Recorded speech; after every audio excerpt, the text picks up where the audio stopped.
Have you ever reacted to something and immediately thought, why did I do that? Maybe someone criticized you and your chest tightened, or your partner got a little distant and you panicked, or maybe you struggle to trust people even when they've done nothing wrong. Now here's the wild part. What if I told you that none of those reactions started in adulthood?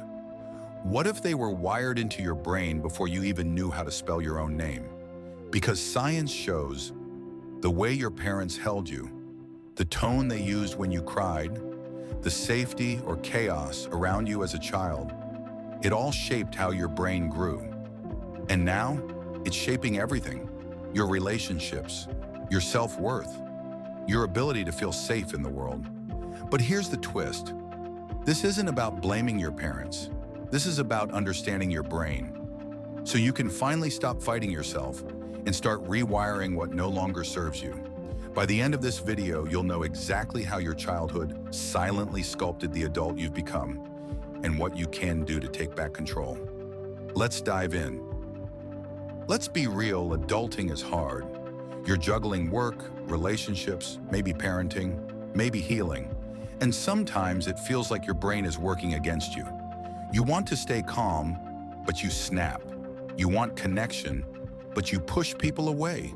You want to feel good enough, but that inner critic never shuts up. And the most frustrating part? You don't always know why. But what if the answers aren't in who you are today? They're hidden in who you were as a child. Because your brain was never a blank slate. It was a sponge, soaking up every smile, every silence, every scream. The way you respond to love, stress, rejection, success, all of it can be traced back to the blueprint your childhood gave your nervous system. This isn't just psychology, it's how your brain was built. Understanding that, it changes everything. Because when you see your patterns not as personal failures, but as survival strategies you learned early on, you stop blaming yourself and you start healing yourself. This matters because your past is not a prison, it's a map. And if you learn to read it, you can choose a different future. From the moment you're born, your brain is under construction. But it's not just genes calling the shots. It's your environment that lays down the blueprint. Your caregivers, your home, the tone of voice people use around you. Whether you're held when you cry or left alone, every experience becomes a signal. Is the world safe or dangerous? Am I loved or a burden? Do my needs matter or should I stay quiet? Your brain, especially in the first 7 years, is wide open, a sponge, a recording device. And it's building pathways based on what it learns. If love is consistent, your brain learns, I'm safe, I can trust, I belong. But if love is unpredictable, if comfort is withheld, if anger comes without warning, your brain adapts too. It starts wiring for survival. And here's where it gets wild. Your emotional memories are stored before your logical brain fully comes online, which means you can carry reactions in adulthood without any idea where they came from. Think of your brain like a city being built. In childhood, the roads are paved.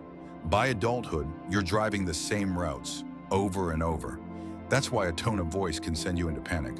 That's why silence from a friend feels like abandonment. That's why part of you knows you're overreacting, but another part of you is already spiraling. Because this isn't just in your head, it's in your wiring. And once you understand how that wiring got there, you can start changing it. Not all childhoods look the same. Some are loud, some are quiet, some are filled with chaos, others with silence that hurts just as much. But no matter what it looked like on the outside, your brain was asking one question the whole time. What do I need to do to stay safe, loved, and accepted? Let's talk about the kinds of environments that shape that answer. 1. The nurturing environment. This is the gold standard. Caregivers are emotionally present, responsive, and safe. You're allowed to cry, to be angry, to mess up, and still be loved. If this was your childhood, your brain likely developed trust, confidence, and resilience. You learned, the world is safe, I matter, I'm enough. But for many, this wasn't the reality. 2. The chaotic or neglectful environment. This is where the emotional landscape is unstable. Addiction, yelling, absence, or just basic needs not being met. Your brain, trying to survive, stays on high alert. The stress response becomes your default. Even as an adult, you may overthink everything, struggle to relax. Feel safest when things are falling apart, because that's what you knew. You weren't too sensitive. Your brain was adapting to constant threat. 3. The inconsistent environment. Some days they're loving, other day cold, angry, withdrawn. You never know what version of your caregiver you'll get, so you learn to walk on eggshells, to please, to predict, to perform. As an adult, this can look like anxiety in relationships, over-apologizing, needing constant reassurance, fear of abandonment even when things seem fine. It's not drama, it's survival instinct. 4. The traumatic environment. This doesn't always mean violence. Sometimes trauma is quiet, being ignored, shamed, made to feel too much. When a child feels deeply unsafe, physically or emotionally, the brain doesn't just adapt, it rewires. Fight, flight, freeze, or fawn becomes the new normal. And the cost?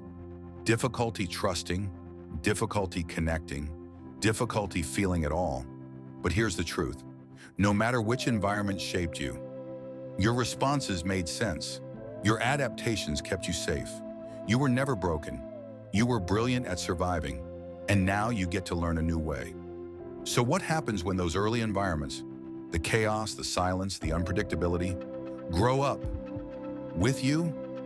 They don't just disappear, they evolve. They slip into your habits, your relationships, your self-talk, and suddenly you're reacting to now with the wiring from then. Let's look at how childhood survival patterns show up in adult life. You might crave love, but push people away. Why? Because as a child, closeness might have meant pain, pressure, or punishment. So now your brain links vulnerability with danger. Even if someone is safe, your nervous system says, don't get too close. You might be a people pleaser, always saying yes, always smiling, always trying to keep the peace. That's not weakness, that's strategy. Maybe growing up being easy was how you earned safety or affection. So now no feels dangerous. Conflict feels unbearable. And you feel like you don't matter, only what others need from you. You might overwork, overachieve, or chase perfection.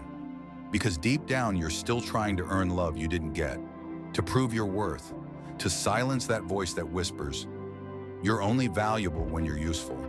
Or maybe you shut down completely. When things get hard, you go numb, you disconnect, you freeze. Not because you don't care, but because your brain learned that feeling too much was unsafe. That was your armor. And back then, it worked. But now, those same patterns that once protected you, they're keeping you from fully living, from loving deeply, from feeling safe, from knowing who you really are underneath the defenses. And here's what most people don't realize. These reactions aren't personality flaws. They're neurobiological patterns. Your brain literally built them to keep you alive, which means you're not broken, you're wired. And the best part, wiring can change. Here's the part no one tells you growing up. Just because your brain was wired in childhood doesn't mean it's stuck there. The truth? Your brain is designed to change. It's called neuroplasticity, the brain's ability to rewire itself based on new experiences, new thoughts, and new emotional input, which means even if your early wiring was built on fear, shame, or survival, you can start building new roads right now. It doesn't happen overnight, but it does happen when you give your brain something it never had back then, like safety, consistency, and compassion. Let's break it down. Every time you notice a trigger and pause instead of reacting, that's rewiring. Every time you set a boundary and stick to it, that's rewiring. Every time you sit with discomfort instead of running from it, that's rewiring. When you go to therapy or journal or practice mindfulness, you're not just coping, you're literally reshaping your brain. New neurons, new pathways, new possibilities. Even connection, real, safe connection can be medicine for a brain that grew up in emotional starvation. Because healing doesn't come from just thinking differently. It comes from experiencing something different. The bottom line, your childhood shaped you, but it doesn't have to define you. Your brain is not a hard drive. It's a living system, and it's capable of change for the rest of your life. So, where do you begin? If your childhood shaped your brain and your brain shaped your life, how do you reshape it? Here are 3 powerful steps you can start today. 1. Notice your triggers. Don't judge them, study them. That flood of anxiety, that urge to shut down, that need to be perfect, they're not overreactions, they're messages. Your nervous system is saying, this feels familiar, this feels unsafe. Start asking, what does this remind me of? What was I taught about this emotion? Awareness is the first crack in the wall. 2. Reconnect with your inner child. That version of you, scared, unheard, trying so hard, they're still in there. Start small, write a letter to them. Picture yourself comforting them. Speak to yourself the way they needed to be spoken to. You can't rewrite the past, but you can become the parent your younger self needed. That's reparenting. That's healing. 3. Choose safe people, not familiar pain. Many of us confuse chaos with love, neglect with normal, because that's what we knew.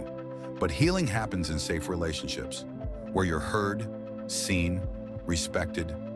Let love feel boring if it means it's finally safe. Because when you surround yourself with calm, consistent energy, your brain begins to trust the world again. And that changes everything. You don't have to fix it all today. You just have to start. Small steps, one pattern at a time, one new thought, one act of kindness to yourself. Your brain is listening. It always has been. If you enjoyed this video, please don't forget to subscribe. And if you want curious questions answered, have a look at some of our other videos.